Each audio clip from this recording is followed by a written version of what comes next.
আসসালামু আলাইকুম রহমতুল্লাহ। আজ আমরা আলোচনা করতে যাচ্ছি ইসলাম বিজয়ের জন্য জ্ঞান চর্চা এবং মানবিক সৌহার্দ্যের প্রয়োজনীয়তা ও ইসলামী শাসন প্রতিষ্ঠা বারবার পিছিয়ে যাওয়ার কারণগুলো নিয়ে। আজকের এই বিশ্বে যেখানে ঘৃণা ও বিভাজন বিরাজমান, সেখানে আমাদের কিছু প্রশ্নের উত্তর খুঁজে বের করতে হবে।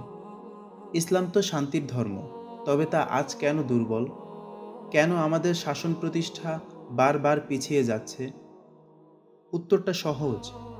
আমরা ভুলে গিয়েছি রাসূল সাল্লাল্লাহু আলাইহি ওয়াসাল্লামের দেখানো পথ, জ্ঞান অর্জনের মূল্য। ভুলে গিয়েছি মানবিক সৌহার্দ্যের শিক্ষা এবং সামাজিক মনস্তত্ত্বে ইসলামের সৌন্দর্য ছড়িয়ে দেওয়ার প্রচেষ্টা। প্রথমত আমাদের বুঝতে হবে ইসলামের বিজয়টা কেন হয়েছিল। ইসলামকে সামাজিকভাবে প্রতিষ্ঠিত করা গেল ও রাষ্ট্রীয়ভাবে প্রতিষ্ঠিত করা গেল কিসের ভিত্তিতে? রাসূল সাল্লাল্লাহু আলাইহি ওয়াসাল্লাম কোন কাজটা আগে করেছিলেন ও কোন পদ্ধতিতে করেছিলেন, এটা বুঝতে হবে। ইসলামকে সামাজিকভাবে প্রতিষ্ঠিত করার প্রথম শর্ত হচ্ছে মানুষের বুদ্ধিবৃত্তিক যে জগৎ, এখানে চিন্তার স্বচ্ছতা ও জ্ঞানের স্বচ্ছতা প্রতিষ্ঠিত হওয়া। রাসূল সাল্লাল্লাহু আলাইহি ওয়াসাল্লাম দাওয়াতি কাজের জন্য দারুল আরকাম প্রতিষ্ঠা করেছিলেন। সেখানে তিনি মানুষকে জ্ঞান শিখাতেন, পাঠচক্র হতো। ঠিক একই কাজ বায়াতে আকবরেও। তারপর মুসআব রাদিয়াল্লাহু তাআলা আনহুকে মদিনায় পাঠালেন জ্ঞান চর্চার জন্য। তাহলে দুটি ক্ষেত্রে আমরা দেখতে পাচ্ছি জ্ঞানের চর্চা হচ্ছে।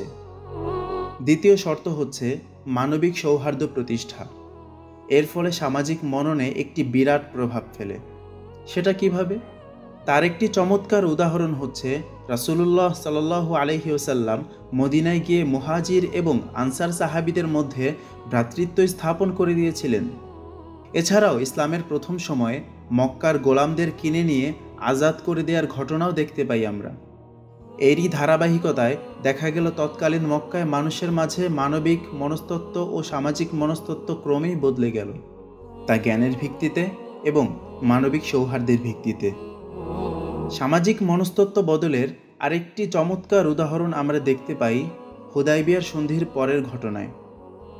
সন্ধি সংঘটিত হওয়ার ফলে কাফের এবং মুসলিমদের মধ্যে অবাধ একটা মেলামেশার সুযোগ হলো। এই বিরোধহীন যোগাযোগের ফলে মক্কার কাফেরদের মানবিক মননে একটি বিরাট পরিবর্তন আসে। তারা চিন্তা করতে শুরু করে, আমরা তাদেরকে যতটা খারাপ ভেবে বিরোধিতা করতাম, আসলে তারা তো তেমন না। ইসলাম তো তাদেরকে উন্নত মানুষে পরিণত করেছে। এই যে ধীরে ধীরে সামাজিক মনস্তত্ত্বে বদল আসা, এই বিষয়টি ইসলামের বিজয়কে আরও ত্বরান্বিত করেছে। সুতরাং আমরা একটি বিষয়ে পরিষ্কার ধারণা পাই যে ইসলাম মৌলিকভাবে তিনটি ভাগে প্রতিষ্ঠিত হয়েছে। প্রথমত জ্ঞান এবং চিন্তার স্বচ্ছতা, দ্বিতীয়ত মানবিক সৌহার্দ্য, আর তৃতীয়ত হচ্ছে সামাজিক মনস্তত্ত্ব পরিবর্তন। এই তিনটি বিষয় তৈরি হওয়ার পর ইসলাম আপন মনেই প্রতিষ্ঠিত হয়েছে। এটা বুঝতে পারার বড় উদাহরণ হলো বিনা রক্তপাতে মক্কা বিজয় এবং মক্কা বিজয়ের সময় মক্কাবাসীর চুপ থাকা। আজকে যদি আমরা ইসলামকে আবার সেই আসনে বসাতে চাই, আমাদেরকে এই তিনটি জিনিসের খেয়াল রাখতে হবে। আমরা যারা ইসলামের বিজয় চাই, আমাদের নিজেদেরকেই প্রশ্ন করতে হবে, আমরা কি জ্ঞানের ক্ষেত্রে স্বচ্ছ জ্ঞানের অধিকারী? আমরা কি মানবিক সমাজ করতে পেরেছি? সমাজ তো দূরে থাক, নিজের পরিবারটাকেও কি মানবিক করতে পেরেছি?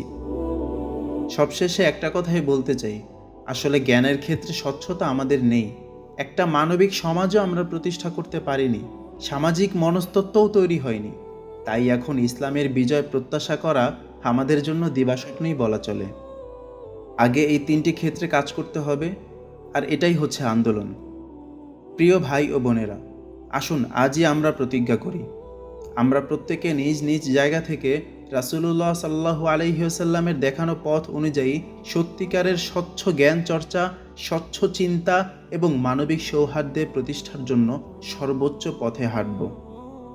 তাহলেই আমরা ইসলামের সেই সোনালী খেলাফতকে ফিরিয়ে আনতে পারব, ইনশাআল্লাহ।